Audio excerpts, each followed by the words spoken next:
doutores, eu sou Ricardo Valente, oftalmologista aqui do Rio de Janeiro, idealizador do canal Fala Doutores, canal esse que você já vem conhecendo, venho tentando trazer as celebridades aí do mundo da medicina para brilhantar aí nossa vida, se Deus quiser, um pós-Covid total aí, que a gente consiga passar aí por tudo isso e melhorar só para cima. Hoje aí tem um mito aí, um grande radiologista, doutor Tiago Júlio, um cara que fala muito das inovações da medicina, o cara que sabe qual é o futuro da medicina. Então, se vocês estão querendo saber para onde que a medicina vai, vocês não deixem de acompanhar todo esse episódio. Hoje, diretor médico da MEMED, pós-graduação em Harvard, MBA no IBMEC, Cebex Futuro, que é outra coisa que só passa fera aí por aqui, passagem por Ciro, Einstein, DASA, sempre tem essa briguinha, essa parceria Ciro e Einstein, que eu adoro que as pessoas comentem sobre isso. Muito bem-vindo, doutor Tiago Júlio. Opa, tudo bem? Obrigado pelo convite, cara. Obrigado pela introdução aí, meu. Não sou nada disso, não. Metade disso daí já tá bom.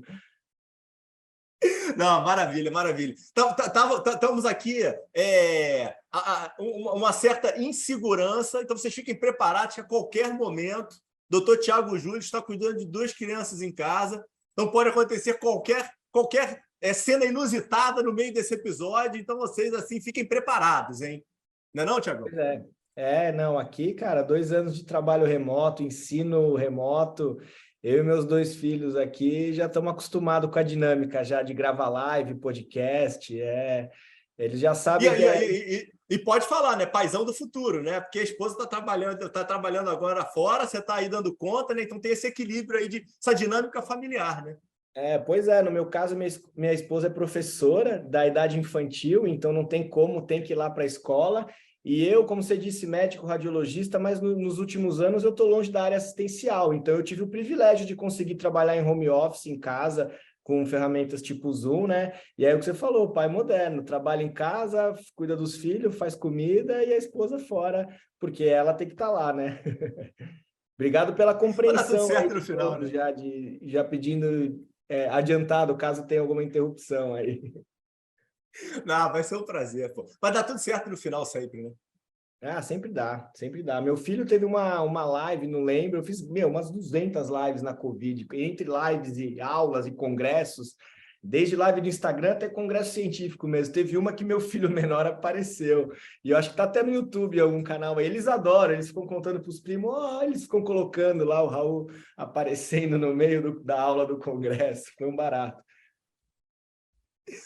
Beleza, Tiagão. Vamos lá, me diz o negócio. Da onde você sai? Como é que é? Nasceu aonde? Você nasceu em São Paulo mesmo, capital? Como é que é a tua origem?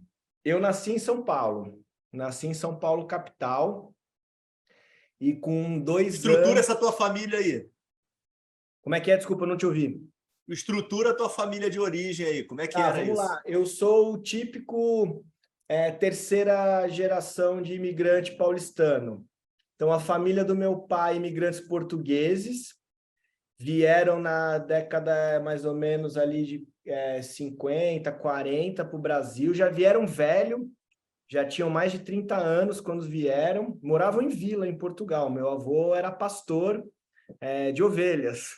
O pastor raiz, né? Pastor de ovelhas. E em busca de dias melhores, veio para o Brasil. Casou com a minha avó por correspondência, não a conhecia, casou por correspondência, a avó veio depois, Que loucura, eram de né?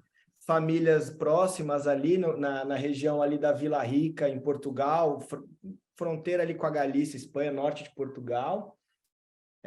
Veio para o Brasil, tinha alguns familiares, veio para o Brasil, para o bairro do Ipiranga, bairro operário na época, né? E montou um boteco, um armazém. Na época era um misto de armazém com boteco, né? Não era bar igual a gente pensa hoje, de balada, né?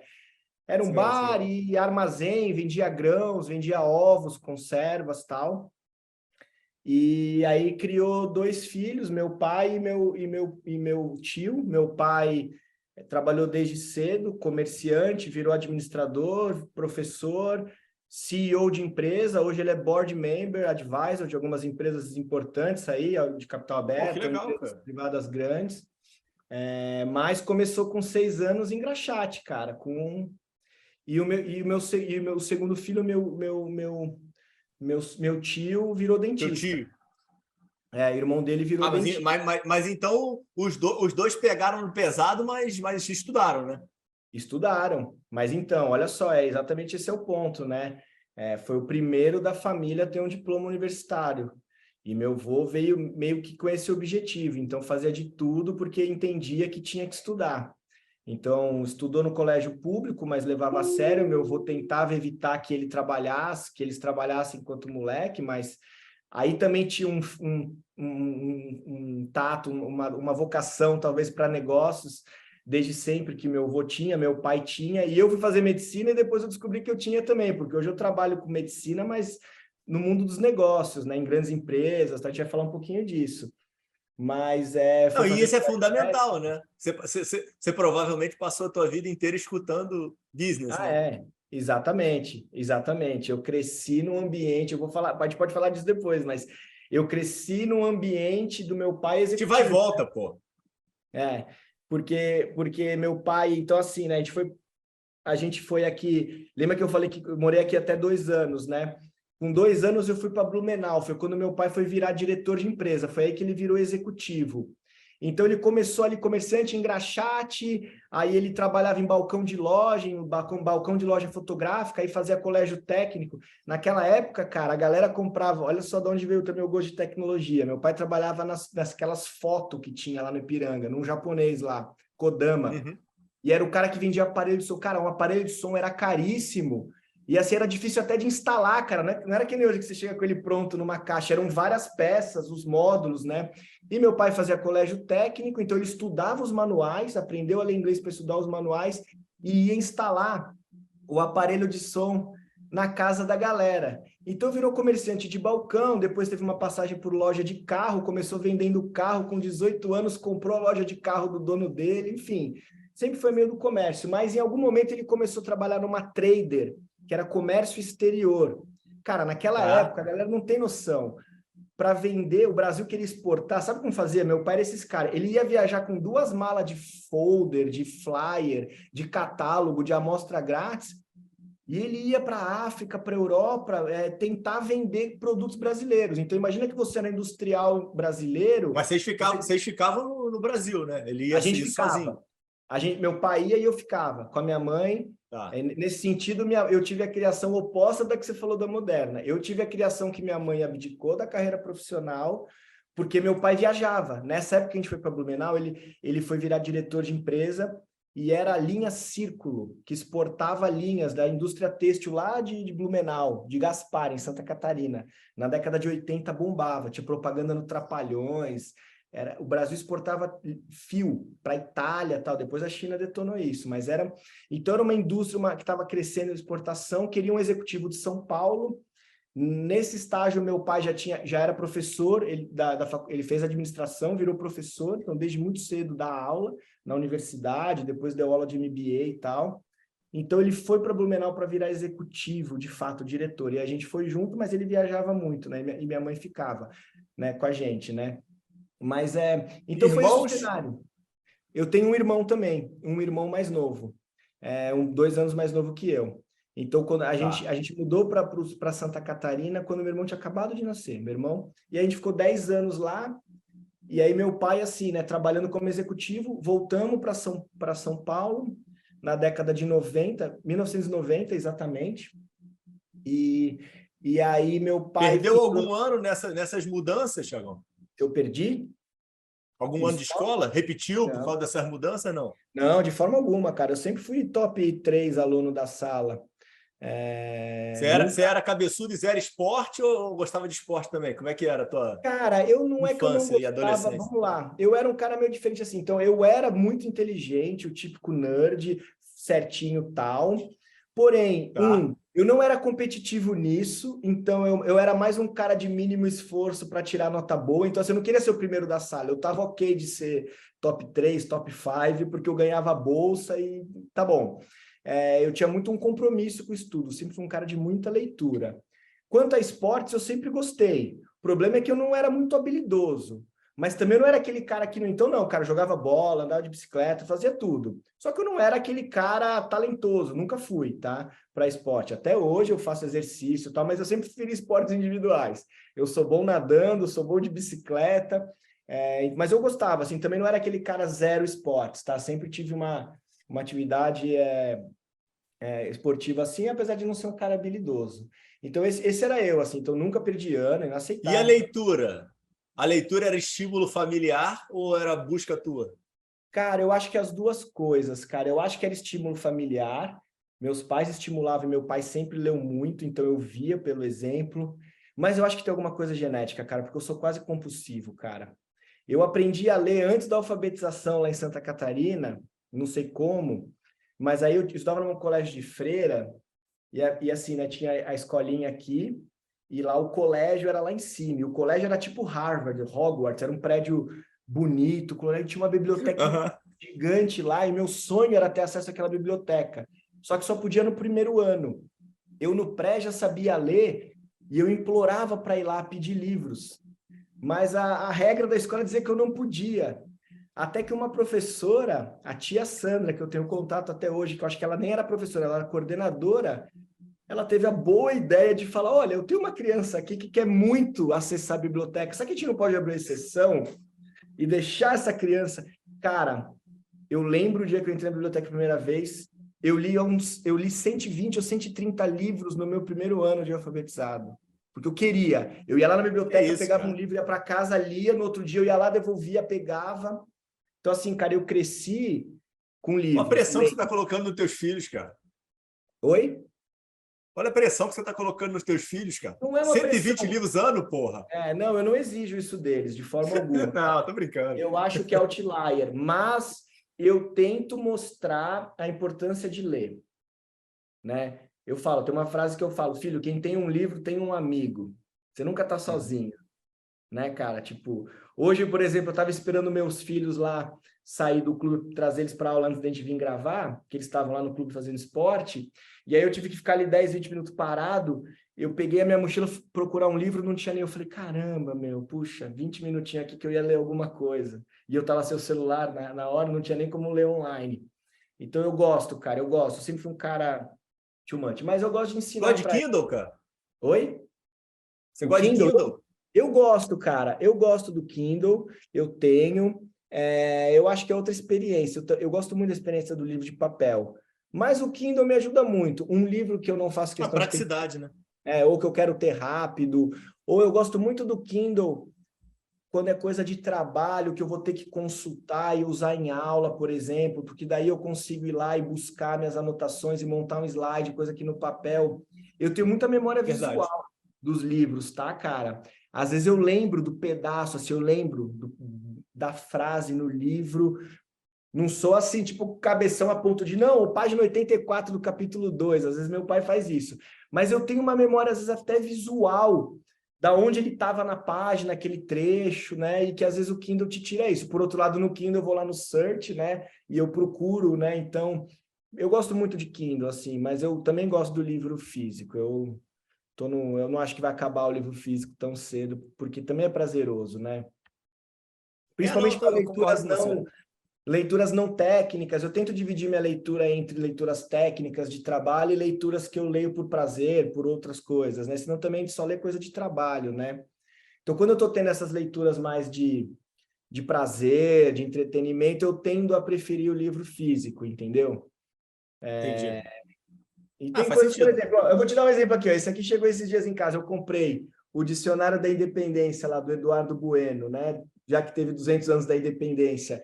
E é um livro, cara, assim, que é meio gráfico, ele tem Aham. figuras, ou seja, é importante ter o livro, só que você não tem essa experiência no Kindle, né? Não tem como, porque não é só o Verdade. conteúdo nesse caso, né? Diferente, às vezes, de um livro que eu quero ler rápido, porque eu quero pegar o conceito ali e entender e boa, né? Não, a leitura rápida e dinâmica, eu vou te falar, eu tô querendo ir para fazer o caminho de Santiago de Compostela, né, cara? E Pô, que aí legal, cara, eu eu, gostaria também. e aí eu fui ler aquele, como é que é o nome do livro do Paulo Coelho, cara? Diário do Mago. O Diário do Mago. É. Diário do Mago. Eu tava naquela fissura que eu tô estudando as coisas, né? Então queria acabar rápido, né? Putz, foi a melhor experiência que eu tive, cara. Ah, não entendi. Você leu rápido e foi bom? Não, eu li rápido, que eu queria, tipo, ler, porque na verdade eu tô querendo ir para outro conteúdo, sabe? Putz, foi do caramba. E eu sou meio contra Kindle, eu não gosto muito de Kindle, eu gosto de papel também, sabe? Mas eu tava o seu papel. encostado no armário meu e foi do caramba a experiência. Cara, o Diário do Mago é um tipo de livro que eu li, eu era muito jovem, não entendi direito, na época o Paulo Coelho era mó hype, eu li, achei meio porcaria, eu falei, cara, nem terminei de ler, falei, não entendi, tive que reler algumas vezes, hoje eu entendo mais a importância, mas li muito jovem, cara. Pô, não, cara, com a ideia do caminho, o livro é bem interessante, cara. Tem umas partes aí que são diferentes, vamos colocar assim dessa forma. Tem aí as forças místicas que sempre causam aí uma certa revolta de extremos aí da sociedade, mas assim, eu achei interessante, achei legal. Eu recomendo, Não, bacana. cara, eu Foi gosto, válido. assim, acho que tem que ler, né? Cara, não tenho que falar do Paulo Coelho, assim, goste de você ou não, é um dos maiores escritores, se não o maior da língua portuguesa, né? O cara é um sucesso, reconhecido no mundo inteiro, Verdade. né? Eu, assim, não é um estilo de literatura que me prende, que eu fico louco. Eu leio porque meio que eu me sinto que eu preciso ler. Não é uma coisa que eu leio que falo, cara, eu gosto de ler isso aqui eu consumo fácil. Seja pelo estilo de escrever ou pelo conteúdo, tá? Não é isso, é uma coisa pessoal, não significa que é ruim, né? Tem coisas que eu sou compulsivo, tipo José Saramago, que é uma leitura Você é tecnicamente compulsivo? compulsivo, Muito mais cara. difícil, porra. Sim, mas assim, cara, o Saramago tem Eu um não, pouco. eu não tenho esse teu intelecto, não, cara. Eu paro Não é no questão de início, cara. intelecto, cara. Eu acho que tem uma coisa, primeiro, afetiva.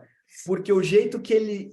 Quando você lê ele e você mentaliza aquela voz, pelo menos para mim, que eu cresci num ambiente de ouvir meus avós falando em português, minha família falando com sotaque, quando eu leio aquilo, o português na minha cabeça é de Portugal, entendeu? Então isso já é Entendi. gostoso, tá, cara? Então, assim, eu acho que tem essa coisa meio afetiva de eu ler aquilo e aquilo. Tanto que eu gosto de ler Saramago, às vezes, em voz alta, inclusive. Às vezes eu leio em voz alta. É Porque, mesmo?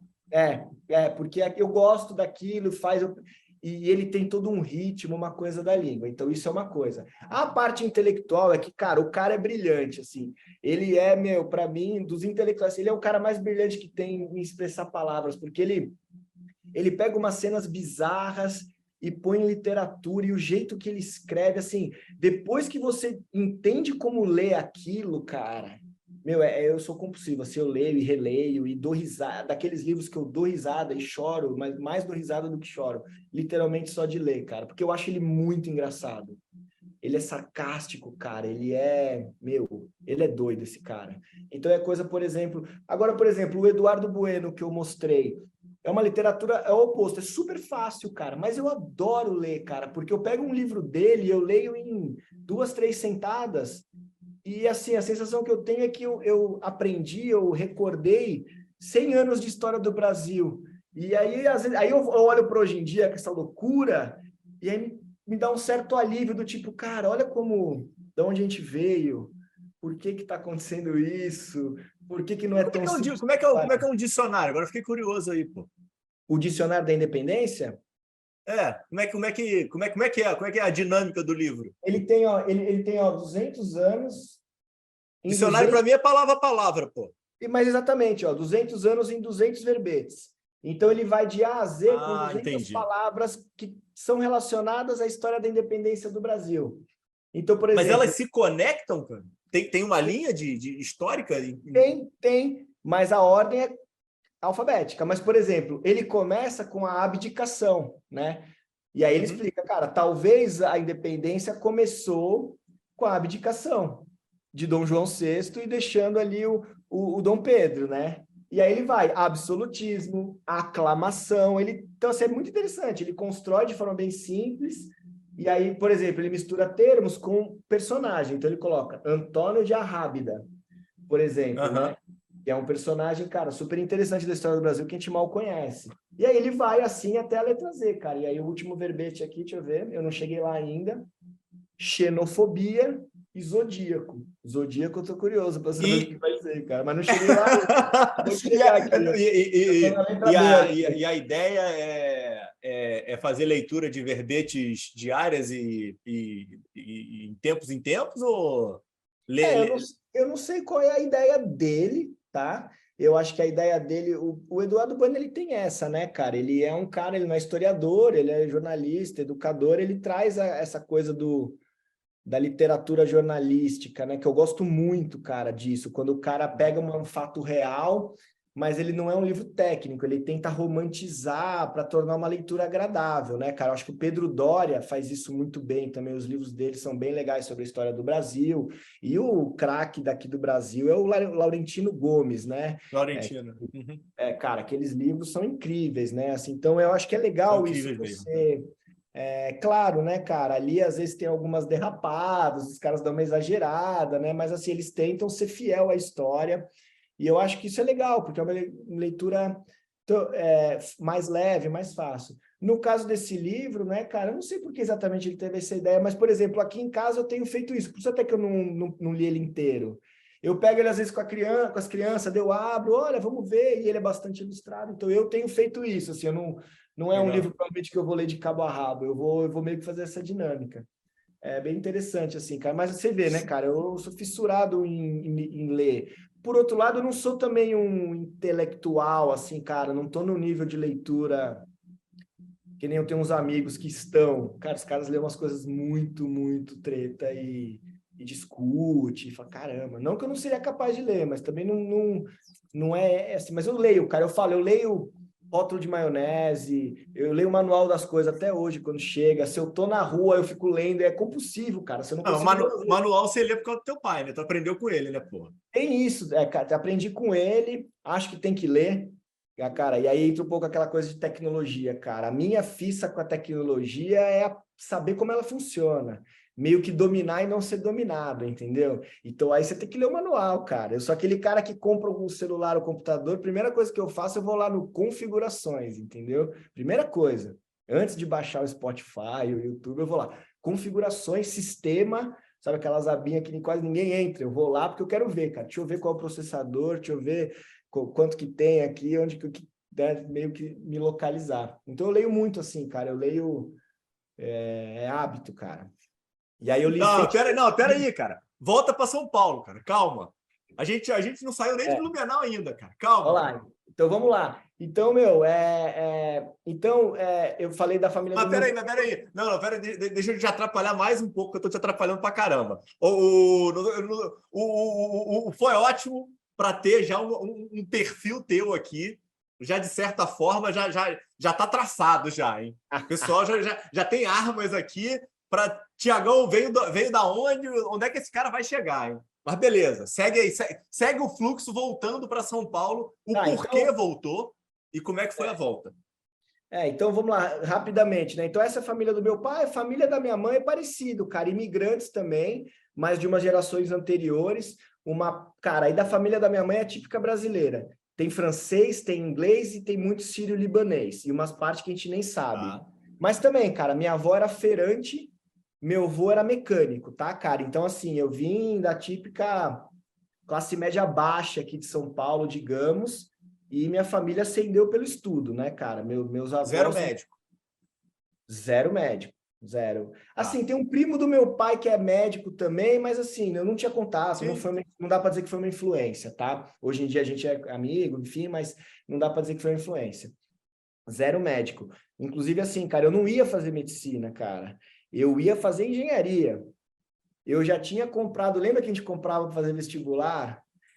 Tinha que comprar na banca, Fuvest, lembra? Era uma revista, né? Comprava na banca, Fuvest, Unicamp, sei lá, e eram uns cartãozão que tinha que preencher com lápis, né? Preencher, e aí você entregava aquilo, né, cara? Eu já estava com aquilo comprado, se bobear até preenchido, cara. Já tinha feito 2 anos de treineiro, sempre em áreas exatas. Eu oscilava entre engenharia de produção, engenharia naval, mas no final comecei a cogitar engenharia da computação, mas eu nunca pensei em fazer medicina, cara. Eu 2 meses... E você trabalhou que nem teu pai junto com os estudos ou era focado só em estudos, Thiago? Não, cara. Sempre Isso é uma coisa, um privilégio que eu tive, cara. Sempre só estudei, cara. Só estudei na faculdade, aí comecei a fazer um bico ou outro, mas por prazer, assim, trabalhava num bar, numas festas, mais pela Entendi. curtição até, para juntar uma graninha ali. Fui DJ, aí fazer umas festas, mas assim, não precisava disso, cara. É, mas o que eu tava falando? A gente tava Tava falando falando da engenharia, escolha para é, medicina, cara. e aí foi o seguinte, cara, esse meu avô português, ele era cardiopata, né, cara, muito ruim de saúde, já tinha feito safenado naquela época, cara, quase não tinha cateterita, aquelas cirurgias de peito aberto, né, cara, pós-op ruim. E aí, diabético também, já tava, enfim, quando eu tava já nos últimos dias, terminal, tava numa UTI, e eu tava no colegial ali 2, 3 meses pro vestibular, eu fui visitá-lo numa UTI. E aí, cara, naquela época ainda tinha aquele estigma um pouco de UTI, né, cara? Que você deve ter crescido com isso também. A UTI era quase que era uma coisa muito estigmatizada. Não sei se a galera tem essa noção, né? Era uma Era coisa meio. literalmente o fim, né? É, enfim. Eu fui lá visitar meu avô, cara, e realmente ele já estava no fim, ele já estava sedado lá, nem falei com ele nem nada, mas assim, cara, eu saí de lá, eu falei que ia fazer medicina, meu. Eu fiquei encantado pelo ambiente da UTI. Encantado, assim, eu fiquei louco com aquele monte de aparelho, aquela tecnologia, aqueles caras. Eu nunca tinha olhado a medicina daquele jeito. E aí, quando eu vi aquela medicina, eu falei. Não, quando você falou isso, eu achei meio macabro, pô. Primeiro você estava falando que era uma coisa de fim, aí, ainda bem que você botou os aparelhos no meio do negócio. Falei, pô, Tiagão tá macabro, hein? Não, cara, não foi uma coisa aí para trazer para o tema da tecnologia, para você ver. Eu não percebi isso na hora, tá? Mas eu tô sendo sincero, não foi aquela coisa de Entendi, lógico. aliviar o sofrimento. Ah, eu vi meu avô sofrendo e eu queria aliviar. Cara, nada disso, cara. Eu não sei. Hoje eu olho para trás e eu acho que tem a ver um pouco com a coisa da tecnologia, dessa medicina meio de olhar por cima, né, de não querer cuidar com o toque, mas hoje eu faço essa análise, mas na época eu não sei o que foi, cara. Eu sei que eu saí de lá e meus pais estavam meio Com os assustados. cartãozinhos da FUVEST. E tive que comprar outro na banca para preencher de novo, porque eu saí, eu nunca vou esquecer a cena, cara. Naquela época, meu pai tinha ficado meio apreensivo de deixar eu entrar, e só podia entrar um de cada vez. Ai, será que você vai entrar, sabe? Porque tinha esse tabu. E aí eu voltei e ele mega ansioso. Ai, e aí, o que você veio? Eu falei, tá tudo bem. Ele achou que eu acho que ia ficar impressionado, ou que ia ficar triste com meu avô. Cara, eu nem vi meu avô lá, cara. Aí ele, tudo bem, tudo, pai, eu acho que vou fazer medicina. Quê? Meu, vou fazer medicina. E dito e feito, cara, eu fui fazer, entendeu? Então, acho que tem um pouco a ver. E aí, cara, então, enfim, cresci ali em Blumenau, meu pai trabalhando, minha mãe cuidando da gente, voltamos para São Paulo, década de 90, para o meu pai. Aí, meu pai veio trabalhar aqui, foi executivo de multinacionais, aí teve muito aquilo que você falou, cara. Eu cresci num ambiente, na minha dos 8, 9, 10 para frente, que é quando você tem aquela. Você lembra, né? Que você cria aquela percepção. Meu pai era executivo, então eu cresci com aquela coisa: gravata, trabalho em multinacional, viagem, executivo, ganha bônus, não sei o quê. Então, para mim, isso era meio natural. Tanto que uma das coisas, você falou que gosta de negócio de Einstein e Círio, né? Eu trabalhei nos dois, eu fui e voltei, em uma época eu trabalhava nos dois. Cara, para mim sempre foi muito antinatural essa coisa de médico trabalhar, por exemplo, em dois concorrentes. Hoje eu acho que é um pouco influência do meu pai. E se você for ver minha carreira, cara, eu era do Einstein, depois eu fui para o Círio, depois eu fui para a DASA. Cara, nada contra, é normal, eu amo todas essas instituições, aprendi pra caramba. Mas assim, eu sempre entendi um pouco aquilo e acho que era um pouco influência do meu pai de executivo. Pô, isso aqui é uma empresa, são concorrentes. Como que vocês acham normal trabalhar de manhã no Einstein, pega o carro, atravessa o Rio e trabalha de tarde no Círio, saca? É claro que quando é médico prestador, hoje eu entendo, o cara que é o médico assistencial, ok. Mas você vê que ali, eu nem imaginava que eu ia ter uma carreira de gestão de tecnologia, mas já tinha um traço ali, tá vendo? Porque eu me sentia bem trabalhando numa empresa e não, eu nunca quis ser um médico empreendedor, o que a maioria do médico quer, eu quero ser autônomo, eu sou profissional liberal, eu sempre fui o contrário, cara, eu quero trabalhar para alguém, paga meu salário, eu vou vestir a camisa da empresa, como eu estou vestindo agora da Memed, e eu vou fazer, se tá legal, não tá, eu vou sair. Não é bom, ruim, certo, errado, mas sempre foi meio natural para mim, Legal. cara. Eu sempre me senti bem nesses ambientes. Hoje eu vejo que tinha muito disso aí, da influência talvez do meu pai de ser executivo, meu pai trabalhou na Polaroid, trabalhou em umas empresas bacanas aí que eu que eu acompanhei, né? Então, acho que tinha um pouco disso, cara. Mas aí foi isso. Voltei para São Paulo, estudei no Objetivo, Objetivão da Massa, né? Então, assim, já tive uma educação melhor que meu pai, que era colégio público, mas também não era um cara da elite ainda. Viemos morar em Alphaville, um bairro que estava na época começando, e digamos que teve essa ascensão de classes. Aí eu vivia essa ascensão de classes aí, né, cara? De sair ali da classe bem pobre, não miserável, mas de imigrantes, e em uma, duas gerações, através do estudo, trabalho, empreendedorismo, chegar no, assim, hoje não sou rico, não, né, no, assim, pro padrão Brasil, a gente é rico, né, cara? Vamos combinar, né? Não dá para falar isso. Mas Exato. assim, cara, hoje meus filhos estudam numa escola melhor que a minha, não é uma escola de elite, mas é uma boa escola. Eles têm o privilégio de fazer esporte no clube, faz aula de computação, faz, enfim, né, cara? Imóvel próprio, aquela coisa. Então, assim, cara, realmente eu vivi em uma, duas gerações o que é uma família de imigrante ascender as suas duas gerações seguintes, né, através do estudo, cara. Isso foi bem impactante. E Mas, aí, mas eu acho legal de ter essa análise, né, Thiago? Porque hoje a gente tem muito essa crítica, né? De tipo, poxa, se não ter, se nós não tivermos uma educação de base decente, não dá para ir para frente. E é a grande verdade, né? Precisa. Só que, por outro lado, também tem um pouco de vitimismo, né? Então, assim, tudo bem, você teve um diferencial, você não foi você não estava no mesmo nível, né? Você estava numa escola melhor, e a época do teu pai também era outra, né? Então, é poluída a minha argumentação aqui, mas o meu ponto é educação de base sempre, sem sombra de dúvida, precisa investir, então acho que os modelos aí, independente estamos gravando aqui véspera de eleição, então, independente do que for acontecer aí dia 30, o investimento em educação precisa acontecer de base, né?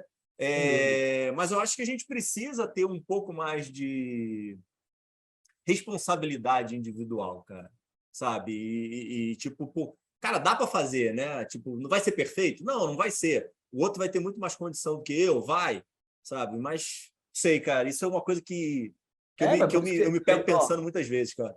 Mas, cara, foi o que eu falei. Minha família, como um todo, o que eu falei, cara? Educação e empreendedorismo, cara. Que aí eu acho que entra o que você está falando. O empreendedorismo não é no sentido restrito de ir lá e montar um negócio, né, cara? Até porque nem sempre minha família foi dona de negócio.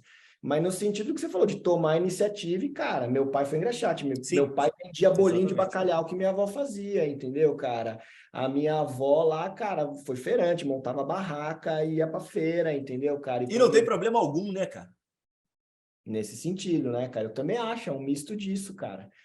Eu acho que nem tanto ao céu, nem tanto à terra, né, cara? Aqui exato. no Brasil, infelizmente, a gente vê acadêmico demais ou também empreendedor demais, sem base conceitual, que às vezes não é tão legal, entendeu, cara? Eu acho que até quando eu entrei ali honestamente, assim, no começo, cara, eu tinha algumas discussões com meu pai do tipo, quanto à administração. Pai, mas o que vocês aprendem na faculdade? Pô, não é igual medicina, que tem farmaco, bioquímica e fisiologia. Pô, vocês ficam vendo case. E, cara, para morder a língua depois, porque quando eu comecei a trabalhar com tecnologia no Einstein, eu comecei a estudar tech, depois eu conto disso, mas logo eu percebi que eu tinha que ter competências de administração, e eu não precisava saber programar, eu estava virando um administrador, dentro dessa caixinha nova aí de administrador de tecnologia, enfim, de falar disso aí. Mas e aí foi que eu fui começar a estudar autodidata, a ciência, a teoria da administração. E aí, cara, eu falei, pô, é verdade, né? É aquilo lá, né, cara? Quando a gente não sabe que não sabe uma coisa, a gente é o pior tipo de ignorante que tem. Né, cara? Então eu achava que a administradora, cara, para que faculdade? Monta logo o teu negócio. E aí, quando eu comecei a ler teoria e ler os autores, eu falei, caramba, meu, tem todo um universo científico aqui, acadêmico, diferente do nosso, mas que, eu, cara, relegava isso, né? Tava naquele box lá que não sei que eu não sei, né, cara? E aí, ou seja, eu sempre fui esse cara de buscar essa parte aí, cara, o que é que eu não sei ainda? Qual é o tamanho da minha ignorância? Eu sou fascinado por entender o tamanho da minha ignorância, mais até do que entender o tamanho da minha inteligência, entendeu? Não, e aí você entra para uma puta faculdade, pô, você vai para o Unicamp, onde é que tem catarse aí da medicina, ou ela não acontece durante a faculdade e você Não, continua o caminho tradicional? cara, a faculdade foi 100% tradicional.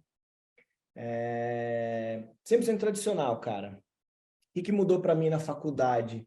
Eu passei de aluno top para aluno mediano, em termos de notas, porque, cara, por série de fatores, eu não era um cara competitivo, eu não queria competir, tinha muita gente boa, eu entendi que tinha muito professor que era desonesto, queria sacanear aluno, então eu meio que botei um plano ali, eu falei, cara, eu sou responsável o suficiente para entender aqui o que é importante e o que não é, e aonde eu...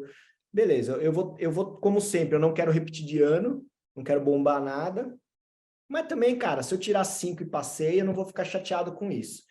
Primeira coisa que eu fiz.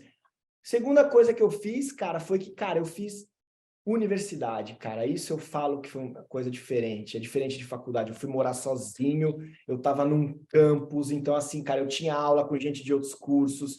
Então, cara, na Unicamp, eu conheci gente das humanas, eu fui fazer curso nas exatas, eu ia em festa da engenharia. Então, assim, cara, metade dos meus amigos da Unicamp nem são da medicina. Boa parte dos que eu tenho contato até hoje, cara, são de outros cursos. Eu tive envolvimento com, assim, cara, movimento estudantil, não um movimento estudantil partidário, mas eu fui representante de residente, fui da congregação da Unicamp, mas nunca fui aquele cara perfil centro acadêmico. Eu era sempre um cara diferente que estava ali e que tinha uma visão meio moderada das coisas. Então, assim, nunca fui da Atlética e fui do centro acadêmico. Fiz movimento de rádio livre, cara. Tinha um programa de rádio na rádio da Unicamp, numa época pré-internet, em que a gente achava que a gente tinha que democratizar meio Já de tinha, comunicação. você bolou? Não, já tinha essa rádio lá. É uma das rádios livres. Tem toda uma história de um movimento de rádio livre, o que hoje não faz muito sentido com a internet, mas naquela época, né, gente, Sim. era muito comum. A gente não gosta de usar esse termo rádio pirata, né? Mas assim, cara, comunidades, universidades queriam ter uma rádio, cara. E tecnicamente você bota um transmissor lá Queria e ter faz. voz, né? E aí tinha toda aquela questão de ser proibido, de ter que ter uma concessão, não sei o quê. Então, assim, tinha todo esse movimento, mas em paralelo, cara, tinha um estúdio que eu ia lá e tocava música, fazia programa de entrevista. Na época de Copa do Mundo, a gente comentava jogo. Então, assim, cara, eu vivia a universidade plena, entendeu? E isso foi mega importante na construção do que eu sou hoje, como profissional. Pô, então você era comunicador há 20 anos atrás, Thiago? Era, sem saber, cara. Porque eu não sou esse cara extrovertido que parece. Sempre fui muito tímido, introvertido. Eu meio que fui aprendendo a usar a comunicação. Meu pai sempre me orientou a isso. Aprendendo a usar a comunicação como uma forma de controle da timidez, de tentar ser aceito. Não ser aceito, mas assim, cara, eu aprendi o poder da comunicação para você tornar sua vida mais fácil, conseguir as coisas que você quer, entendeu? Então, assim, eu fui Tá, mas treinando isso. você comunica bem pra caramba, né, cara? Aí eu posso falar de fora, tá? Você é didático e objetivo na mensagem que você quer passar, cara. Como normalmente, já assisti algumas palestras suas, você tem esse dom, cara. Não sei se você Obrigado. adquiriu ou já tinha. Cara, eu sou um cara muito pragmático. Beleza, pode ter dom, que eu talvez pensaria em algo mais genético, pensando que meu pai tem e tal. Eu ainda acho que é algo mais adquirido. Eu acho que pode ser exemplo do meu pai. Desde cedo, meu pai gostava de ver comunicador, então eu ficava com ele. Por exemplo, a gente via Silvio Santos, não só pelo programa, a gente ficava prestando atenção no Silvio Santos.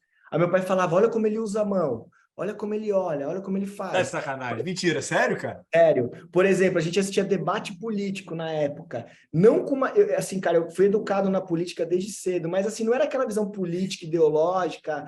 A gente, por exemplo, na época, cara, era Brizola com Maluf, depois Maluf com Covas, e meu pai, como comunicador, professora, ele ficava ali vendo: Thiago, presta atenção nos caras, olha ali como ele faz, olha como ele escolhe quando ser agressivo, olha como ele chama pelo nome. Então, sei lá, a gente sempre gostou desse negócio. E até hoje, cara, para mim, quando eu vejo um cara que comunica bem, eu fico vendo o que ele faz em termos técnicos para ser bom. E aí, assim, cara, não é assim, tem algumas dicas, né? Tem algumas técnicas, tem autoconfiança, e a autoconfiança vem principalmente do que é o principal, cara, você dominar o que você está falando, entendeu? Então, quando a pessoa domina o que está falando e tá confortável, é tranquilo. Demora um pouco para você criar esse gatilho, mas uma vez que você cria, ele funciona. E tem um lance também, cara, que eu aprendi depois, que eu já li alguns trabalhos que falam que qual a melhor atividade para você desenvolver a fala é a leitura. Porque é na leitura que você ganha vocabulário, é na leitura que você aprende construções. Pode parecer que não, mas é ali que você ganha repertório. Como eu leio muito, então é como se eu criasse um banco de dados ali, e a hora que você vai, cara, vai. Porque eu fui assim, eu não era assim antes. Meio que de uma hora para outra virou a chave, pum. E agora é tranquilo, eu faço live, faço evento, eu me fico nervoso, falo até demais, você tá vendo. Não, é ótimo, pô. Só facilita aqui o trabalho, poxa. Não, beleza. Engata agora na questão da comunicação e continuidade da... Ah, tá, eu tava falando da faculdade, né? Então, assim, cara, eu fiz a faculdade normal. Onde aparece a rádio? A rádio aparece meio ali para o final, quando eu comecei ali no internato, quarto, quinto ano, a pensar o que eu queria fazer. E Você aí não tinha se inscrito em cirurgia que nem na engenharia, não, né? E mudou em cima da hora, não, né, pô? Não, quando eu me formei, eu já estava bem decidido na rádio. Até o quinto ano ali, eu ainda tinha um pouco de dúvida, porque assim, a gente quase não tinha estágio prático na radiologia, né? E quando você tem uma porcaria. Então, aí às vezes eu passava num estágio legal, e eu, pô, será que eu quero fazer isso? Né? Cirurgia, não. Anestesia eu gostava, pediatria. Mas a rádio, para mim, sempre foi, cara. Eu não sabia exatamente por quê. Hoje eu acho que eu sei, mas eu sempre, cara, aquele com quarto, quinto ano, eu falei, cara, eu quero fazer radiologia, entendeu? E aí eu fui meio certo. Hoje, olhando para trás, tá claro para mim. Tecnologia, tava lá, mesmo sem eu saber. E, cara, tinha a questão também de diagnóstico, resolver problemas. Quando é que você fez, Thiago? O ano foi Eu me 2004 que formei você em fez prova, né? 2004. Prestou prova, né? Eu entrei Você era primeiro ou segundo semestre? Primeiro, a Unicamp não tem dessa. Até hoje eu tenho dificuldade de entender isso, cara, porque na Unicamp só tem por ano, cara, não tem semestre. Ah, é ano todo? Passa todo mundo junto? Eu entrei em 98, né? Comecei vestibular 98, comecei em 99, formei em 2004, residência foi de 2004 até 2007.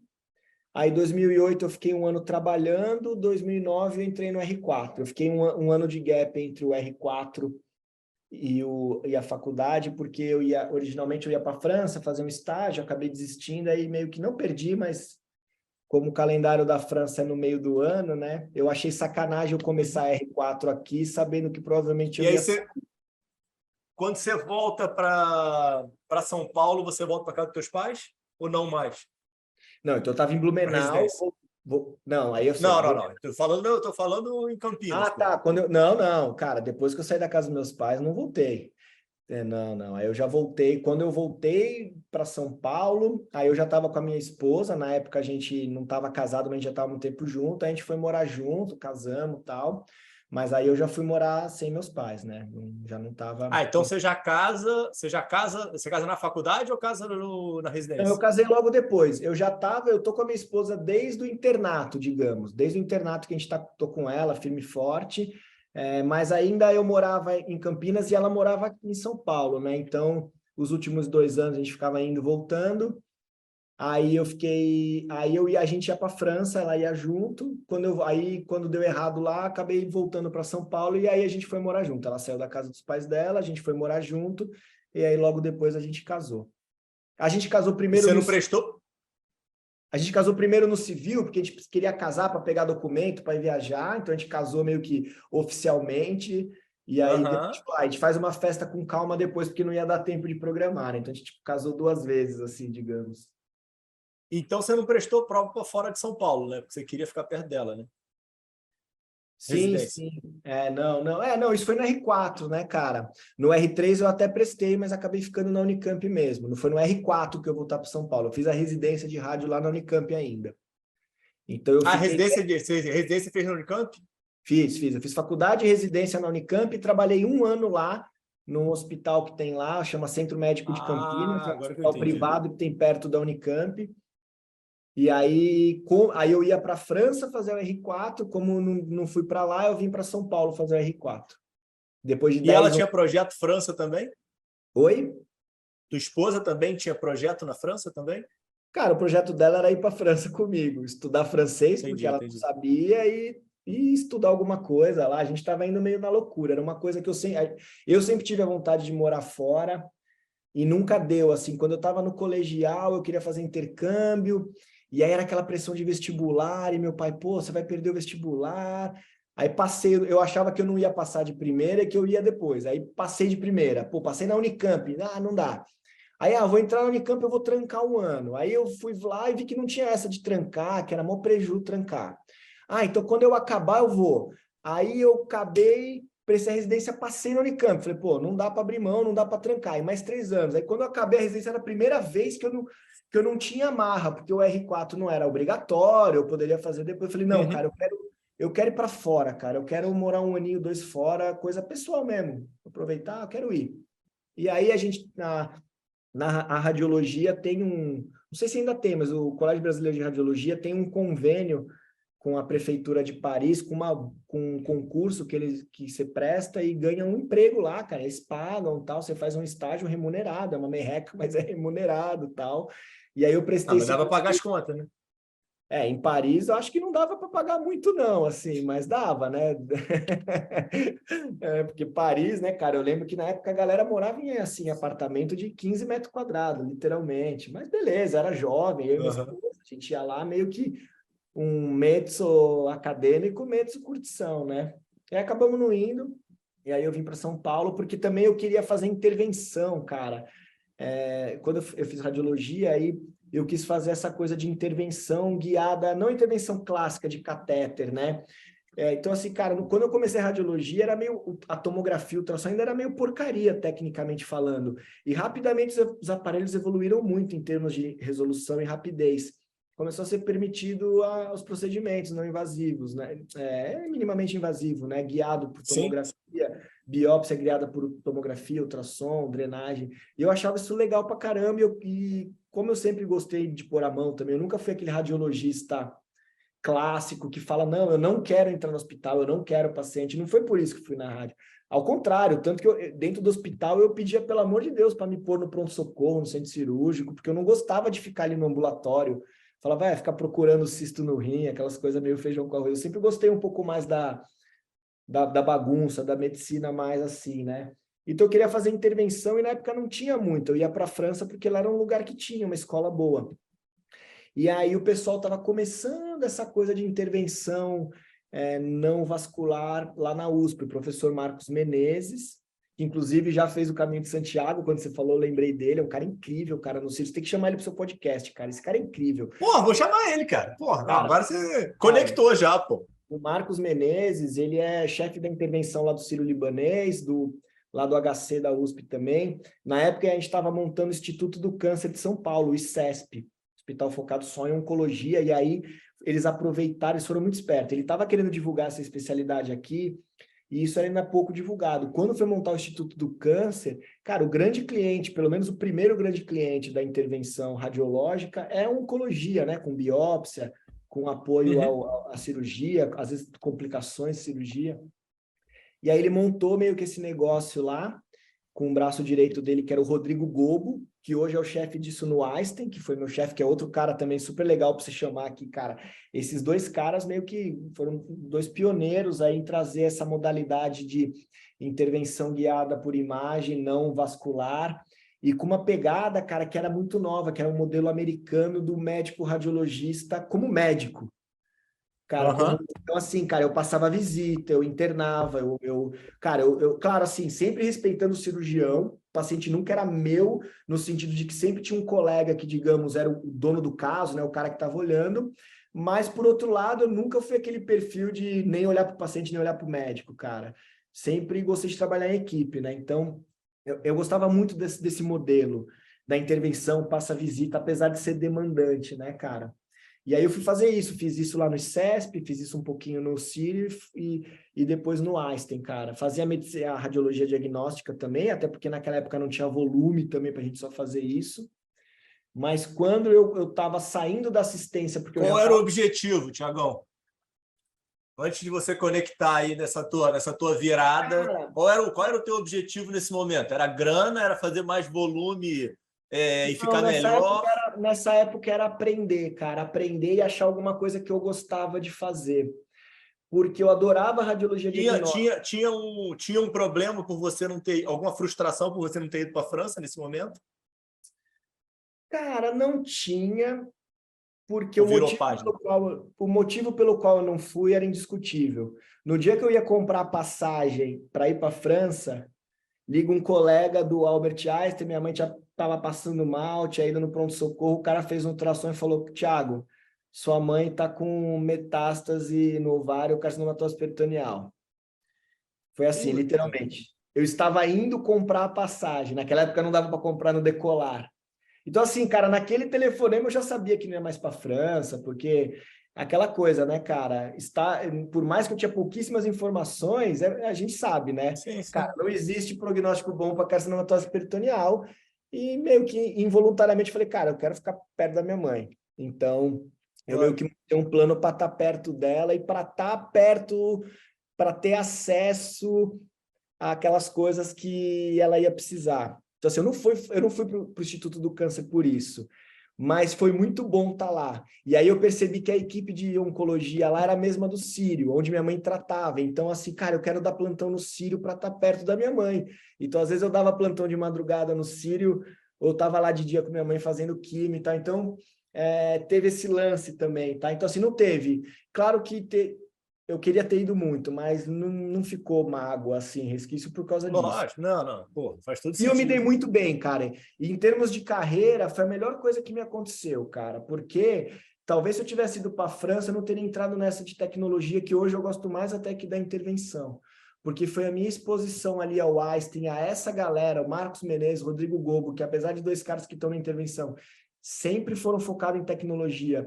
Sempre, por mais que não entendiam muito bem o que eu estava fazendo, sempre me apoiaram e acreditaram. Falavam, cara, o que esse cara está falando tem sentido, me apoiaram. Eu não ia ter isso lá na França. Então, cara, hoje eu não, muito pelo contrário, cara, foi ótimo que eu não fui em certo sentido, porque eu não estaria hoje fazendo o que eu faço muito provavelmente, entendeu? Porque foi E influência do quanto, meio. quanto tempo que é essa fase aí de doença da tua mãe? Vocês ficam Ah, aí cara, juntos quanto tempo? durou uns 3 anos, que eu me lembre. Não sei, cara, Você não sei. conseguiu estar presente? Sim, bastante, bastante, cara. Bastante. Claro que na época eu era médico, R4, tinha ido morar sozinho, né? Então, assim, tentei também levar que ela também tivesse uma vida normal, mas assim, cara, deu para ficar muito com ela, deu para ajudar, deu para ela ver o filho casando, casou o filho, foi bem legal. Não, foi bom, foi bom. Não, não, não, não, legal. Isso aí sempre uma diferença danada. E aí, aquela coisa que a gente estava conversando antes, né, cara? Da construção individual de cada história. E você vê aí como, teoricamente, um ponto negativo abre uma porta, né? Em relação ao que você Exatamente. está colocando de quase que divino, né? Porque É, na época. Porque é que você colocou muito bem, eu não esperava essa tua resposta, né? Achei que tivesse acontecido alguma coisa meio que menor e você tivesse perdido uma oportunidade e isso tivesse gerado alguma possível frustração na tua vida. Mas, pô, maravilha, do jeito que foi, né?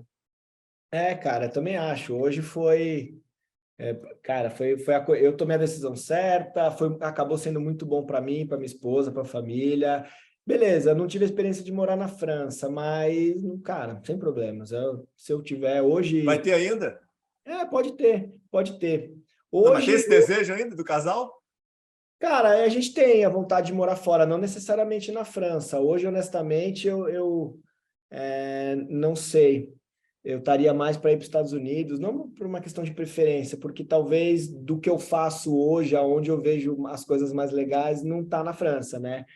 Mas tem, cara, mas também não é mais aquela vontade que eu tinha. Hoje eu tenho menos vontade, cara. Eu gostaria de ter a experiência um dia, mas não é uma coisa que eu tenho vontade, cara, porque hoje eu tô tão bem aqui, cara. Assim, eu lutei tanto os últimos 10 anos, cara, para estar onde eu tô na Memed, uma empresa que eu adoro. Eu, assim, cara, eu tô preparado para fazer o que eu faço, porque nos últimos 10 anos, assim, não foi tão fácil, cara, falar. Eu vou fazer essa coisa de tecnologia. Cara, 2012, quando eu comecei aí nessas, não era tão óbvio. Não se falava em Não, mas inovação. para você era. Você sabia onde você ia chegar, eu acho que é demais. Para Não, onde você sabia o caminho ou as não, coisas de foram forma alguma. Eu acontecendo? jamais imaginei que eu ia fazer isso como... Teve um momento que eu falei, cara, eu vou fazer as duas coisas. Eu vou virar um médico de tecnologia. Mas eu ainda achava que era uma coisa paralela. Então, você perguntou lá atrás, por que você foi fazer intervenção? Não era pela grana, era um pouco porque eu gostava, mas também para me destacar. Eu não gostava da radiologia padrão. Lembra quando a gente estava batendo papo, a gente comentou um pouquinho de frustração com a profissão e tal. Então, vamos lá. Eu adoro a radiologia, eu adoro as máquinas, eu adoro o método diagnóstico. Mas quando eu vi que eu caí no mercado de trabalho, e muitas vezes eu ficava fazendo exame atrás de exame, sem saber quem era o paciente, sem saber quem era o médico, exame que eu achava que não precisava, poderia ter sido feito de outra forma, sem saber se eu estava ajudando ou não, exame repetido. Meu, isso começou a me incomodar muito. Pô, será que é isso mesmo, trampo? E outra, eu me peguei num trabalho muito mecânico automático, ali, automatizado. Então, minha rotina era ali, entra, faz exame, vai embora, entra, faz exame, vai embora. Tirando quando eu estava ali na intervenção, que cada paciente era um paciente, quando eu estava na radiologia diagnóstica, cara, era o dia da marmota, eu falava, lembra daquele filme? Feitiço do Tempo, que o cara acorda todo dia no mesmo dia? Para mim era o dia da marmota, cara, era todo dia igual. E eu que sempre fui um cara curioso, eu falei, meu, isso não vai dar, cara. Eu tenho 30 anos. E quando eu tiver 40, 50, 60, 70, 80, eu vou ficar fazendo todo dia a mesma coisa. Então, eu queria procurar algo, não era propósito, mas eu queria arrumar algo legal, que eu gostasse. E a radiologia, por mais que eu adorava, eu adoro até hoje, era pouco, a maioria do tempo não era aquela, era meio automatizado, isso deve acontecer com Óbvio. vários colegas, né?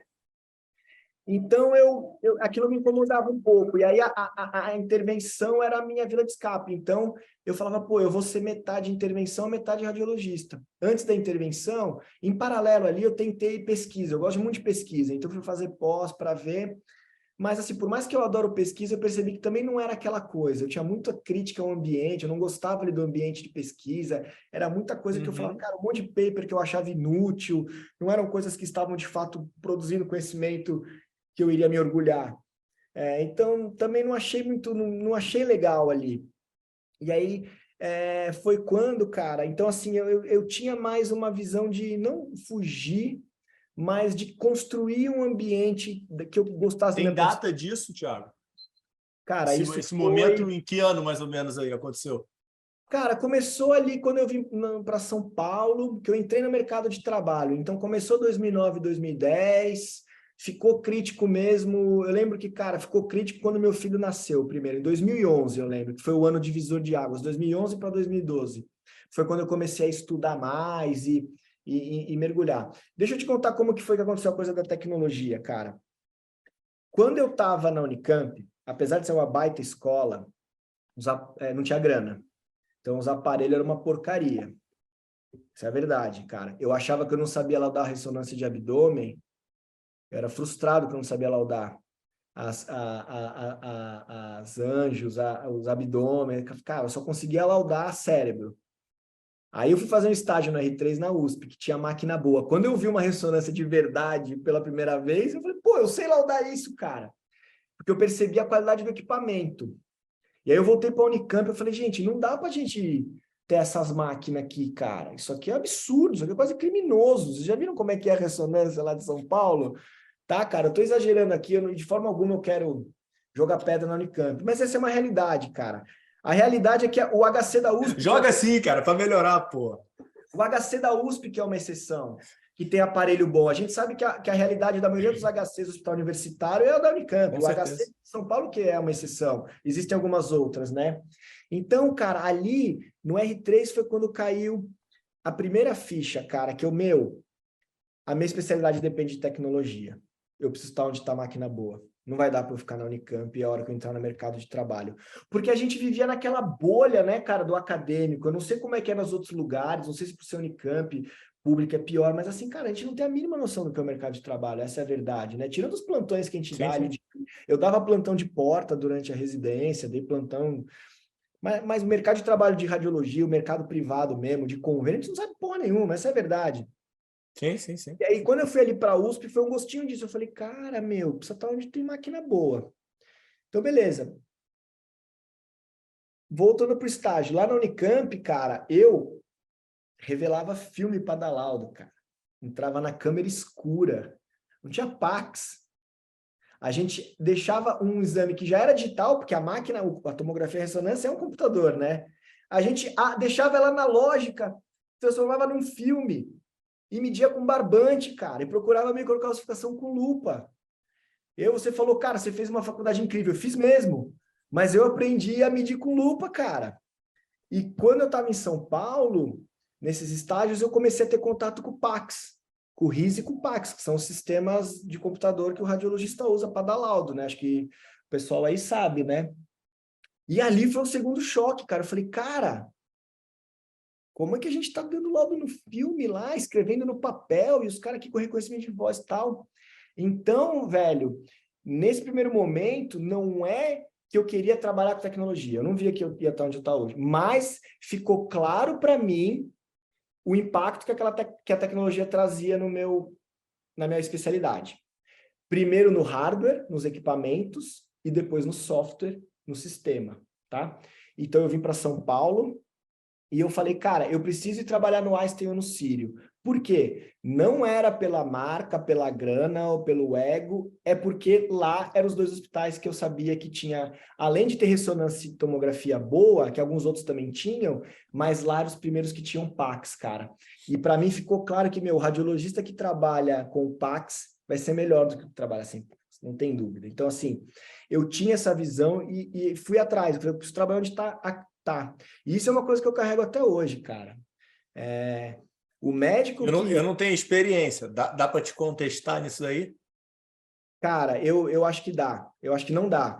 O meu argumento é, o médico que, existindo uma tecnologia, não é só um sistema de computador que é o que eu faço hoje, pode ser um novo bisturi, um robô cirúrgico, mas assim, cara, quando aquela tecnologia comprovadamente se mostrou melhor, se você não está usando ela, você não está fazendo a melhor prática, cara. Você consegue argumentar comigo que um radiologista que lauda uma ressonância num filme, que são 32 imagens por película, é menor que a tela do seu celular, cara. A gente não pode laudar pelo celular porque falam que não tem pixel suficiente, mas os caras laudam numa chapa lá com... Então, assim, cara, não estou julgando a competência daquele médico, pode ser o melhor do mundo, mas ele não está no melhor dele, entendeu, cara? É assim, cara, é o Sim, Lewis sim, sim. Hamilton sentado num Fórmula Indy. Beleza, é na Fórmula Indy, mas se ele estivesse no Fórmula 1, ele seria ainda melhor. Ele não está no potencial dele. Então, hoje, para mim, isso está claro, cara. O médico que não usufrui da melhor tecnologia possível, seja um catéter, uma técnica cirúrgica nova, que isso é tecnologia também, uma técnica cirúrgica nova, ou um sistema, uma prescrição digital, um prontuário ou um Pax, provavelmente ele não está produzindo estado da arte. Ele pode estar fazendo uma boa medicina, mas não é o estado da arte, quase com certeza. A não ser quando a gente está falando de tecnologias novas, que ainda estão em fase de validação, cujo resultado não é, entendeu? Mas, assim, para coisa consagrada, cara, assim, você consegue argumentar que um radiologista que dá laudo manual, escreve de próprio punho, é tão eficiente quanto um cara que lauda com reconhecimento de voz, ou digitando ali no próprio computador, com zoom digital, com reconstrução 3D, com inteligência artificial apoiando. Não dá, cara. Então, assim, eu percebi que eu tinha que estar perto da tecnologia para me desenvolver como profissional. Mas até então eu queria ser radiologista médico, entendeu? Eu só queria estar perto do sistema. A questão é, quando eu comecei a usar o sistema, como eu sempre fui um cara de tecnologia, aí que veio aquela coisa lá de trás. Então foi só Você aí... foi o único que leu a porcaria do manual, né, cara? Exato, cara. Então eu comecei assim, cara, eu era usuário chato. eu li o manual, eu pedi a especificação, eu entrava no site, eu ia lá falar com os caras da TI, eu comecei a hackear o meu próprio sistema, eu criava script, eu criava coisa para melhorar a minha usabilidade. E aí os coleguinhas do lado começavam a ver, pô, Thiago, como é que você faz isso? Eu, tipo, pô, imagina assim, cara, uma regra da ciência da computação, que eu nem fiz ciência da computação, mas é uma regra da automação. Cara, você fez uma tarefa uma vez, você fez duas, na terceira você automatiza. E assim, a minha rotina ali era muito automática. Então, tipo assim, eu ia fazer o exame de um sujeito, de um paciente. Eu pegava a fichinha, li o nome dele, aí eu pegava o número do prontuário, digitava lá, apertava Enter, abria uma tela, eu dava duplo clique, abria um prontuário, aí eu via os exames anteriores, dava duplo clique para abrir o exame anterior. Todo exame eu fazia isso. Então, pô, por que eu não preciso clicar 20 vezes na tela? E aí, como eu manjava um pouquinho de programação, eu nunca fui programador, cara, mas assim, eu manjava um pouquinho ali, então eu falei, cara, vou criar uns scripts aqui, eu automatizava. Então eu clicava 2 vezes em cima do botão e abria tudo lá, pá! E aí os caras do lado, ô, Thiago, faz isso para mim, faz isso para mim. E aquela coisa que era meio informal, cara, começou a ganhar corpo. Primeiro pelo lado ruim, porque em algum momento os caras, ô, Thiago, você não pode fazer isso, cara. Aí que eu aprendi que tinha segurança da informação, TI corporativa, porque, cara, não pode fazer isso. Mas, por outro lado, cara, o que eu vi ali? Era uma TI que não estava acostumada... Inovação na essência, né? Exatamente, era uma TI, cara, que não estava acostumada a implantar sistema assistencial. Então, eu estava ali no Einstein, cara, era o Einstein, meu. Tô falando do ano de 2012, 2010. Os caras já eram mega tecnológico, mas não tinha prontuário, cara. Não tinha prontuário eletrônico. Talvez o sistema, a radiologia, foi o primeiro prontuário eletrônico do hospital. A TI estava acostumada a implementar sistema de faturamento, SAP, RP, infraestrutura. Então, quando ela pegou um sistema assistencial para implementar, ela achou que ia ser mais um. Só que não é, cara. Porque o olhar do usuário contava muito. Não tinha essa coisa de hoje em dia de, não, fala com o usuário. Então, os caras implementavam o sistema, usa aí, radiologista. E o radiologista que se virava. E às vezes o sistema era ruim. Então, eu vou dar um exemplo clássico na radiologia, cara. Bicho, um raio-x. Cara, um raio-x é um técnico que faz a imagem, manda para o radiologista vê depois. Um ultrassom é o próprio médico que faz as imagens na sala de exame. Uma ressonância é um biomédico, o médico acompanha. Então, assim, percebe que os fluxos assistenciais são diferentes. E o sistema era igual. Então, você abriu o programinha lá que fazia o laudo do ultrassom, era igual ao da tomografia. Sim, sim, sim. Só que era uma baderna, porque era diferente na vida real. Então, eu comecei a levar para a TI essa coisa de, meu, é diferente, cara. Então, eu trazia a informação do usuário médico, no fundo, e ajudava a TI. Nossa, trazia dor, né, pô? A configurar melhor. Então, criava, customizava, trazia sugestões. E, cara, e aí eu fui fazendo isso, fui gostando, eu fui vendo que tinha espaço. Mais uma vez apareceu uma liderança lá, Marcelo Félix, que hoje está nos Estados Unidos, que ele já trabalhava com isso, ele é um cara que manja de tecnologia, e ele estava precisando de um braço direito, e me chamou ali para ajudar ele oficialmente. Então, ali naquele momento, oficialmente, eu ajudava a TI do hospital, ainda nas horas extras, digamos, mas lembra que a gente estava falando de ambiente corporativo. Nesse momento, eu era funcionário do Einstein, CLT, cara. O Einstein me pagava para trabalhar só lá. Eu trabalhava 8 períodos, folgava 2, e às vezes quando dava plantão noturno, tinha uma compensação, enfim. E aí, o que eu fazia? Coisa de médico. Igual quando na intervenção eu pegava a hora extra, de vez em para o horário de folga, de vez em para casa para descansar, passear, o que a gente faz? Entra na cirurgia para aprender, né, cara? E eu comecei a fazer isso, só que eu ia para TI. Então, eu saía do plantão, meu horário de folga, eu ia lá para TI e ficava com os caras. E comecei a criar amizades, enfim. No começo, eles tinham um pouco de resistência, eles achavam Tinha que eu queria... filho já? Tinha o primeiro nesse momento, tinha acabado de nascer o primeiro. E aí foi isso, cara. E aí, nesse momento, veio o meu filho, foi quando eu te falei que começou essa coisa um pouco de angústia de achar muito repetitivo, querendo pensar no futuro. Eu falei, cara, e aí já estava claro para mim que quem crescia ali no ambiente profissional, no Einstein, no Círio, era quem tinha cargo de gestão, e eu percebia que eu tinha uma coisa para gestão, mas eu não queria ser o gestor típico, cara. Eu até me meti, eu fui fazer gestão de escala, depois eu fiz gestão de qualidade, para aprender como é que era processo, mas eu não gostava muito daquilo.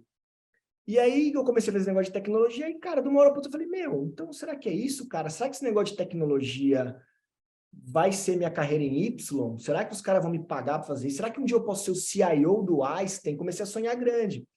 E aí comecei a olhar para fora, procurar benchmark e tal, e a galera aqui achando que eu estava viajando, que eu estava na crise dos 30, que era porque estresse porque minha mãe tinha morrido, sei lá o quê, porque meu filho, sei lá, coisa né? Mas não, cara, eu tinha essa coisa, né? Que você tinha me perguntado, você sabia? Meu, eu tinha um feeling. E aí, cara, chegou Faz todo sentido.